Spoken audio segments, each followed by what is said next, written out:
Hello, and welcome to Unity Church on the Mountain from my home. The title of the talk today will be Pure in Heart. But before the talk, let's begin by affirming together the opening statement.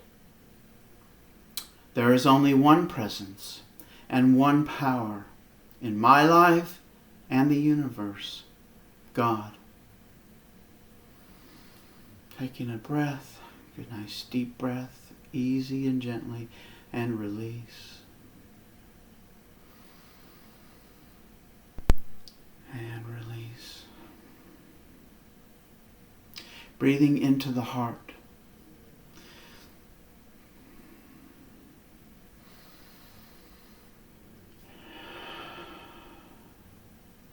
Feel that breath flowing into and through the heart.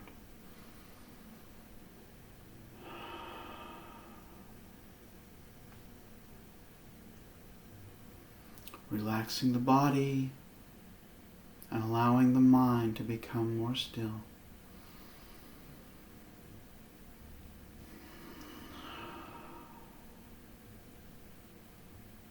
Let us affirm together the Lord's Prayer. Our Father, who art in heaven, hallowed be thy name. Thy kingdom come, thy will be done on earth as it is in heaven. Give us this day our daily bread, and forgive us our debts as we forgive our debtors. And leave us not in temptation, but deliver us from evil. For thine is the kingdom, the power, and the glory forever. Amen. So the title of the talk is Pure in Heart. It comes from Matthew. Matthew chapter 5 and verse 8. Reading from the Lamsa translation, it says, "Blessed are the pure in heart, for they shall see God." So let's just jump right into that verse. The first word is blessed. In fact, the Beatitudes, that's what we call this collection that Jesus taught that day. It's also called the Sermon on the Mount. But that first word has been translated into English as blessed. And Lamsa does it here as well, just mainly to follow the tradition. But in Aramaic, that word would be better translated into English as ripe. Our fully realized self. So ripe are the pure in heart. Growing up, that idea of pure in heart was almost implied to mean morally correct, morally right. That is losing the sense of what Jesus had here as his intention. In the early church, the fathers talked about the heart, not as an organ, not as a center of emotion, but as a center of spiritual perception. And that's what's being referred to here in this verse. Blessed are the pure in heart. In other words, when we move our consciousness so that we're not perceiving with our mind in our head, but we're perceiving with the mind of the heart, then we shall see God. We will be able to perceive spirit. God here is Allah, that universal consciousness, the all. So we will know Spirit when we are purely in our heart. When we are perceiving with our heart and not with our mind. Now that's kind of okay. What does that mean? And what does that look like? I mean, we grow up. Okay, so when we're born, we're pure essence. And perceiving from the heart isn't such a faraway thing. But through our life, we immediately, as soon as we're born, we begin to be educated. We begin to learn those skills that are necessary to survive. We learn that when we get hungry, we cry, and our caregiver gives us food. This is the very beginning. We learn those faces that are familiar to us, that give us love and give us care. These are the skills that we need to survive, and this is the very beginning of it. We develop what we call personality. From pure essence, we begin to build around us a personality. We begin to develop our operating system. Very much like a computer has an operating system that allows the computer to do the tasks or the work that a computer does. You can think of what we have as being like that. It is the way we do the things that we need to do in the world, our operating system. And this operating system that's built in the head is always subject-object. It always has this division between me and you, between hot and cold. There's this judgment that goes with it. It's part of our analysis of the situation. And this is the subject-object operating system. And we use this to survive in the world, to thrive even in the world. But the more we thrive in this world, the more we come to realize that this doesn't get us all the way there. In fact, Jesus is telling us right here that to see God, we have to perceive from our heart. And that's when we need to upgrade our operating system to a heart-centered operating system. His entire gospel is about teaching us how to upgrade our operating system so that we can know the kingdom of heaven. I've got a talk that was a few weeks ago called Kingdom of Heaven, where I'll touch a little on that. But today, I want to concentrate on how we can begin this upgrade, how we can move from head into heart, and what it means. This isn't a new idea. Jesus is teaching something that the prophets before him were trying also to teach. For example, we can look in Ezekiel. And in Ezekiel chapter 36, we can begin by looking at verse 24. Remember, we're not looking at this as history. We're looking at this as an inner experience. These prophets are using outer actions, stories of outer things to teach us about an inner experience. For I will take you from among the nations. From among the nations. The many persona, the many other thought forms that make up our mind. I will take you from among the nations and gather you out of all the countries and will bring you into your own land. Then I will sprinkle clean water upon you, and I will purify you from all your filthiness and from all your idols. Idols are things that we are attached to, not necessarily always even in the outer world, because it can be thoughts and feelings that we are attached to.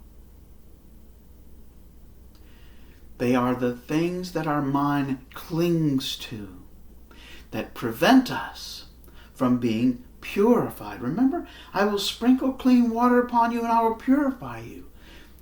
Blessed, ripe are the pure in heart. Purely in heart. Okay?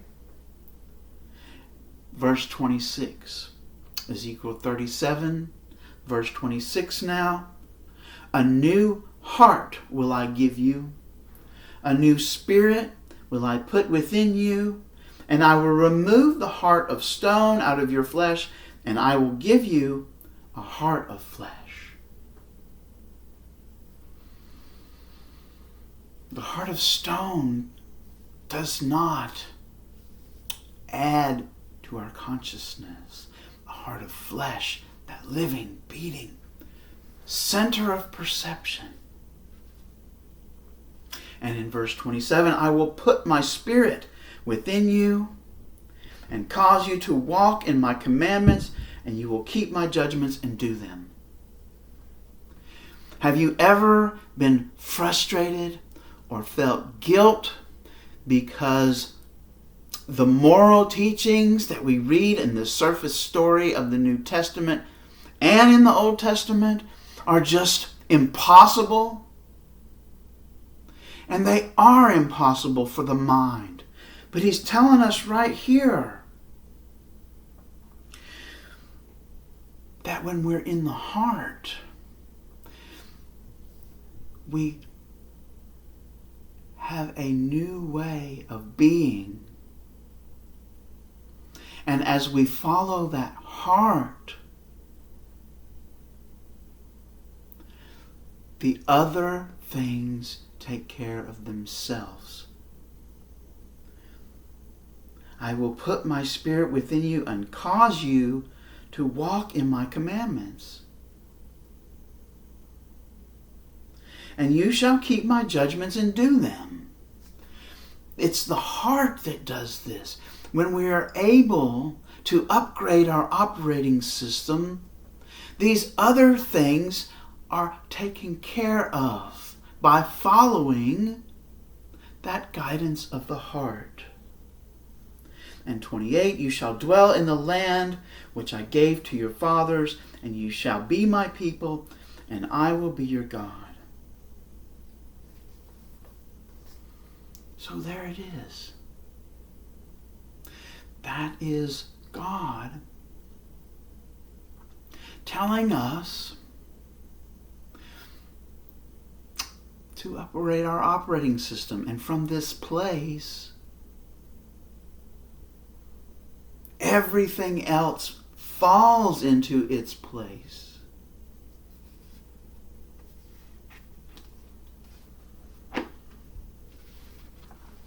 One more scripture I want to share with you. This is Solomon. Remember David's son Solomon, the wise.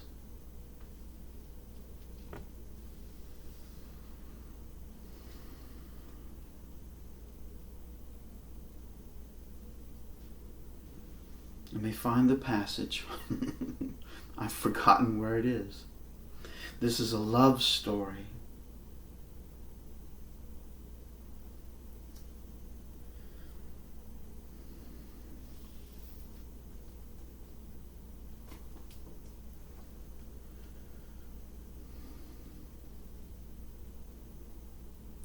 Well, let's just speak about this idea of moving into the heart. We'll go back to the Beatitudes because Jesus is telling us how to do this. Blessed are the humble, for theirs is the kingdom of heaven. I talked about this verse in the talk about kingdom of heaven. That word humble in the King James is translated as poor in spirit. Poor in spirit, meaning we open ourselves. And that's humble. We don't try to do it ourselves. We open ourselves to Spirit. Unity calls it letting go. In my seminary of spiritual peacemaking, we use the word surrender. Jesus said it in the Garden of Gethsemane when he knew where he was headed, that he was headed to crucifixion. He said, not my will, but thy will. We surrender our attachments from the head. We open ourselves for Spirit to pour in. In Philippians chapter 3, Jesus says that he became flesh. Just imagine pure Spirit giving up all that Spirit has to become flesh. And we each did this. It is in itself an emptiness, an emptying. So we empty ourselves of all of those attachments, of all of that cluttered thought, and allow Spirit. This is the technique. This is the practice that allows us to become pure in heart. Because as long as our head is full of thoughts, it is constantly interfering with heart. There's science involved in here. The last newsletter talked about heart coherent breathing. And I tried to bring that a little into the guided prayer before we did the Lord's Prayer today. It's a very simple technique. We take those nice, slow, gentle, deep breaths and visualize that we are breathing in and out through our heart, that our breathing surrounds and cushions the heart as we breathe. And you'll notice how the change. As you do this technique, be aware of how the change takes place. And that we let go. I want to refer you back to a previous talk. You can find all of these talks on YouTube. Go to the Unity Church on the Mountain YouTube page, and all of these talks are there. And there's one that I did early called Centering Prayer. And centering prayer is a wonderful method of practicing that emptiness. And it begins by setting in your mind an intention. And you focus that attention into what's called a sacred word. And then you use the sacred word throughout the centering prayer process to bring yourself back to that emptiness. It's not something we focus on. It's not a thought that we want to think about while we're in centering prayer. Because the idea of centering prayer is not to have these thoughts. That the thoughts come. I use the analogy of ships on an ocean. We're the diver deep inside under the water. And we can look up and we see the ships, all of these thoughts just passing by. And as long as they continue to pass by, that's good. We just continue doing what we're doing. But when we jump on board and begin to follow one of the thoughts, it's time, as soon as we remember, as soon as we become aware that we're on board one of these thoughts, we say our sacred word. We recall that intention, and we go back to that emptiness. It may only last for a fleeting moment. And then another thought, we jump into another ship. But we continue to do this. And as many times as we have the opportunity to do this in our centering prayer session, we are practicing going back to that empty mind. We are practicing being pure in heart. If you begin to do this, you'll notice, even if it's just for that fleeting moment, the change that happens when we go back to that center.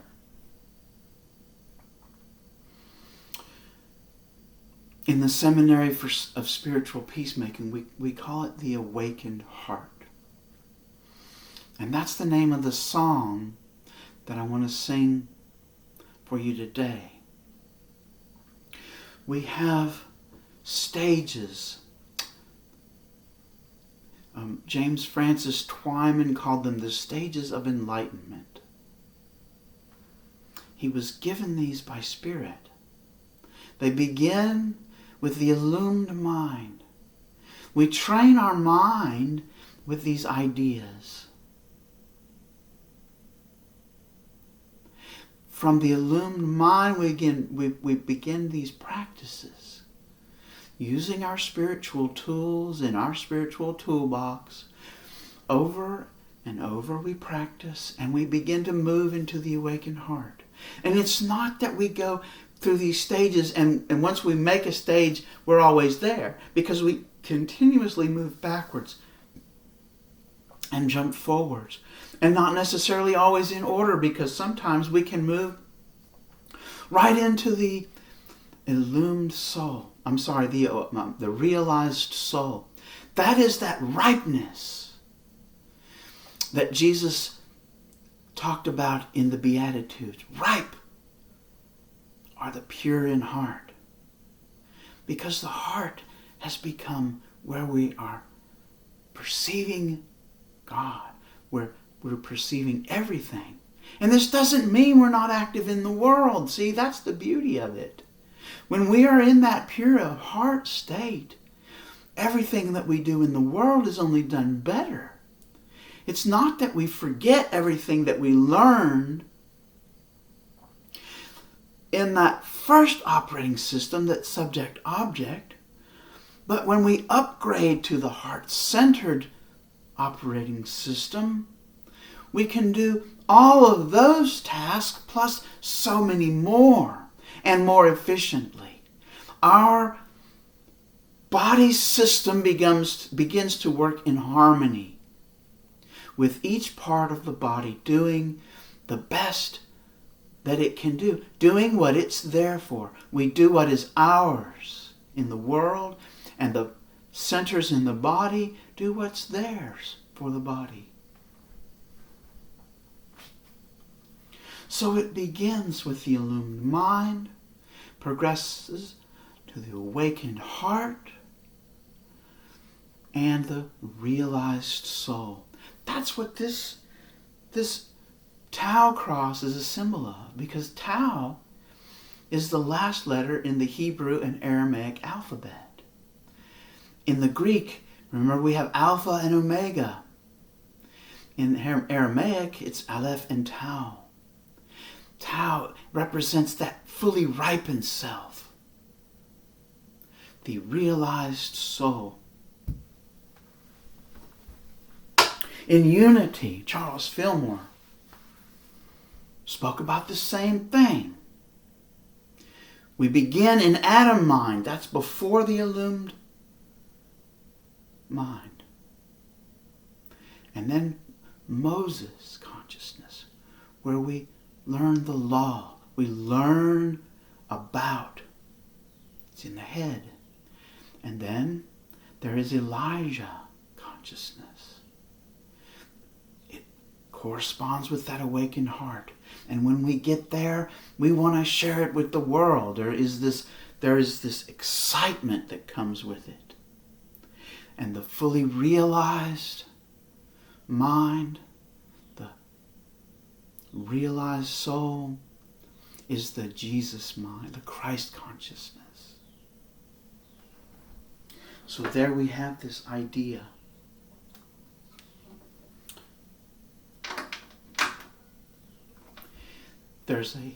If you want to read where Charles got that from in the Bible, it's called the Transfiguration. And there is a talk on YouTube about that as well. Okay, so the song is Awakened Heart. And I want to encourage you to spend some time right now and take those breaths, that heart coherent breathing. Breathing in, surrounding yourself, surrounding your heart with this breathing in and breathing out. Breathing in and breathing out with the heart. And just allowing the mind to become empty. And there will be thoughts, and that's okay. Just allow them to pass and not follow them. And if you find that you are, that's okay too. This is an opportunity to take another heart coherent breath and move back to center. It makes a perfect way to take spirit breaks.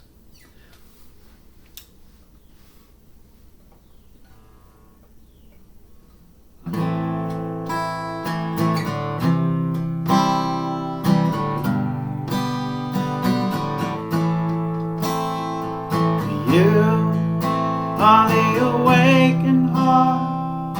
I am that I am. You are the awakened heart. I am that I am. I am that. I am that. I am that I am. You are the illumined mind. I am that I am. You are the illumined mind. I am that I am. I am that. I am that. I am that I am. You are the awakened heart. I am that I am. You are the awakened heart. I am that I am. I am that. I am that. I am that I am. You are the realized soul. I am that I am. You are the realized soul. I am that I am. I am that. I am that. I am that I am. You are the awakened heart. I am that I am. You are the awakened heart. I am that I am. I am that. I am that. I am that I am. I am that. I am that. I am that I am. I am that. I am that. I am that I am.